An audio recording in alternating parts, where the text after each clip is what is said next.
හොඳයි. අපි පොඩ්ඩක් අද යන්නේ ඔෆ් රෝඩ් පාර්ක.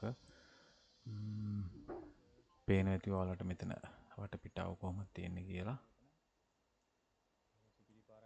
ඇත්තටම කඳු සහිත ඒරියා එකක් තමයි මේක. තියෙන්නේ ස්කෝල මුදුන කියන ඒ පළාතේ.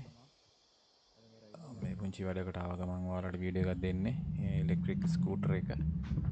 ඉතින් මේ අපි බලමු මේක කොහොමද කඳු වලට තත්ති කියලා. මේ කන්ද යනවා. සාමාන්‍යයෙන් අංශක 20ක වගේ සාමාන්‍ය ආනතියක් තියෙනවා මේකේ. 18ක වගේ.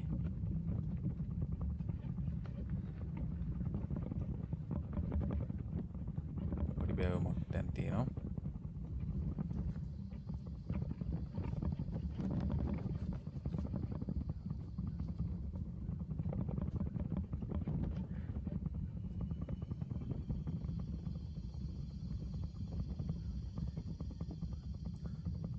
පොඩි වීඩියෝ එකේ ගැස්සිල්ලක් තියෙනවා ගණන් ගන්න නැහැ. මොකද ඒක ඔෆ් රෝඩ් නිසා මේ කැමරා එක පොඩ්ඩක් ගැස්සෙනවා. හොඳටම ලස්සන පරිසරයක් ඇත්තටම තියෙන්නේ. බලන්න පාර කොහොමද කියලා. ඔයාලට පේන ඇති පාර.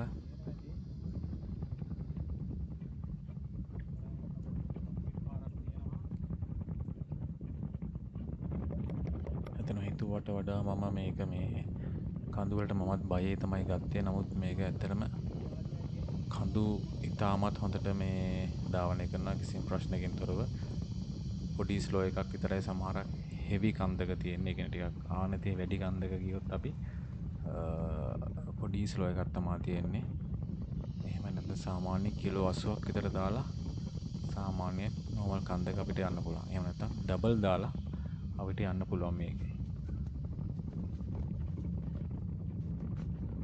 දැන් මේ වගේ පාරක නම් ඩබල් දාලා යන්න පුළුවන්. නමුත් කන්ද කියන්නේ ගොඩක් තීව්‍ර වුණොත් චුට්ටක් ස්ලෝ වෙනවා. ඒ ඇරෙන්න ඇතරම නවතින්නේ නැහැ බයික් එක.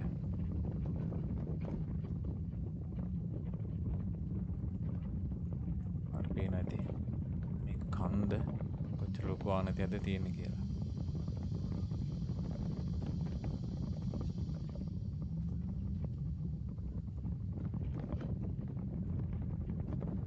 ඇතර මේ පාර මේ අවියානයක පැත්තට යන පාර.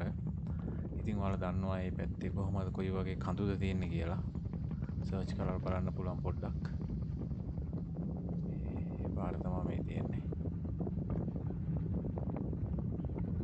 ඉතින් අපි දැන් පොඩ්ඩක් ඕෆ් රෝඩ් එකෙන් චුට්ටක් විතර සාමාන්‍ය හොඳ පාරට ආවා.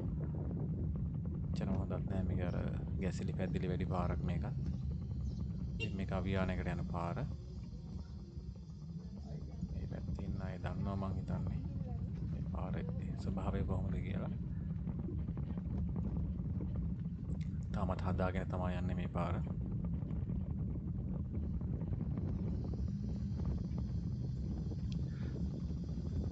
අතර ඉලෙක්ට්‍රික් බයික් එකක් ගද්දි මමත් හිතුවා මේ මට තාර පාරේ විතරයි ෆ්ලැට් රෝඩ් එකේ විතරයි යන්න පුළුවන් වෙන්නේ කියලා සැකෙන් ගත්තේ. නමුත් ගත්තට පස්සේ සැකේ සම්පූර්ණ අයින් වුණා. මම මොකද මේක හොඳටම ඕෆ් රෝඩ් දිව්වා. කිසි ප්‍රශ්නයක් වුණේ නැහැ. කිසිම තැනක නතර වුණේ නැහැ, ස්ලෝ වුණේ නැහැ. මේ තාමත් හොඳට මේ ධාවනය කරා.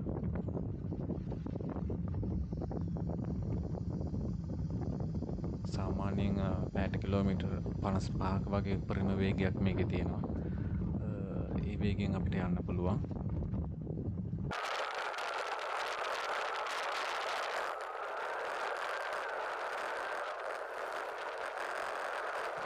දැන් අපි ප්‍රධාන පාරට අවතීර්ණ වුණා. දැන් වල බෑද මේක කාපට් පාරක් මේක. අපි බලමු මේකේ ඔන්න සාමාන්‍යයෙන් දැන් මේ 50 40 45 54 වගේ වේගයක් තමයි තියෙන්නේ. ඉතින් ඉතාමත් හොඳයි. බ්‍රේක් එහෙම ඉතාමත් හොඳටම මේ තියෙනවා. කිසිම ප්‍රශ්නයක් නැහැ. ළඟ වුණත් බය නැතුව ගිහිල්ලා බ්‍රේක් කරන්න පුළුවන්. හොඳ බ්‍රේක් සිස්ටම් එකක් මේකේ තියෙනවා. ඩිස්ක් බ්‍රේක් එකක් ඉස්සරහා සහ පිටිපස්ස. හොඳ බ්‍රේක් පද්ධතියක් තියෙන්නේ.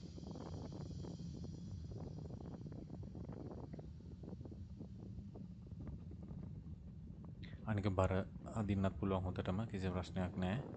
ෆ්ලැට් රෝඩ් එකේ සාමාන්‍ය මේ වගේ කාපට් පාරක හොඳ බරක් දාලා යන්න පුළුවන්.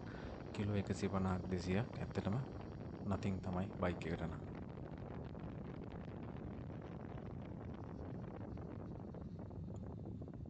පරිසරය දැක්කම වලට හිතෙන ඇති මේක සාමාන්‍ය ගැමි පරිසරයක්. ඒ කියන්නේ නගරබද නෙවෙයි මේ. ඉතින් කඳු කොහොමත් මේ ඒරියා එකේ තියෙනවා. ඔයාලට බලා ගන්න පුළුවන් ඒක. රයිට්. එහෙනම් අපි තව වීඩියෝ එකකින් හම්බෙමු. ඉතින් අදට යාඩියා එක් ගැන පොඩි එක්ස්පලේන් එකක් මං කරේ. අපි ඉස්සරහටත් මීට වඩා තව හෙවි රෝඩ් එකක අපි ගිහිල්ලා බලමු ඔෆ් රෝඩ් වල කොහොමද මේක අදින්නේ කියලා ඩබල් දාලත් අපි වීඩියෝ එක කරලා පෙන්වන්නම් ළඟදීම.